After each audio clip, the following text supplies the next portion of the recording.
ورحمۃ اللہ وبرکاتہ حضرت مفتی صاحب۔ وعلیکم السلام ورحمۃ اللہ وبرکاتہ۔ حضرت مفتی صاحب یہ بتائیے گا کہ حواری کس کے پیروکار تھے اور حواری کی وجہ تسمیہ کیا ہے اور یہ کل کتنے تھے؟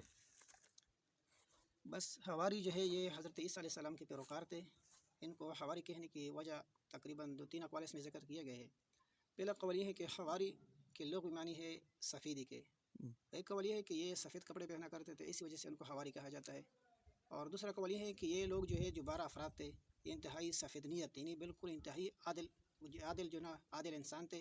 تو اپنی عدالت کی وجہ سے، اپنی ثقافت کی وجہ سے، اپنی پرہیزگاری کی وجہ سے اور دوبی کا کام کیا کرتے تھے، لوگوں کے کپڑے صاف کیا کرتے تھے، تو اپنی صاف نیت کی وجہ سے ان کو حواری کہا جانے لگا۔ حضرت مفتی صاحب، اللہ نور السماوات والارض، نور کا کیا معنی ہے؟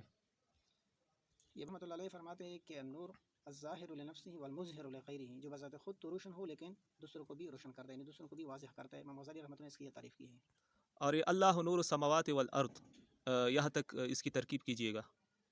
اس کی ترکیب یہ ہے کہ اللہ مبتدا، نور السماوات والارض، نور مضاف، السماوات معطوف علیہ، اور والارض واو کیا ہے؟ واو حرف عاطف ہے، اور اور الارض الارض جو ہے معطوف ہے، معطوف علیہ مل کر مضاف الیہ، مضاف علیہ مل کر جملہ مجرور بن کر خبر نہیں، ہے نا، اللہ معطوف علیہ مل کر یہ مضاف علیہ بن گیا نور کے لیے، تو مضاف علیہ مل کر یہ خبر بن گیا، تو خبر مبتدا سے مل کر یہ جملہ اسمیہ خبریہ ہوا۔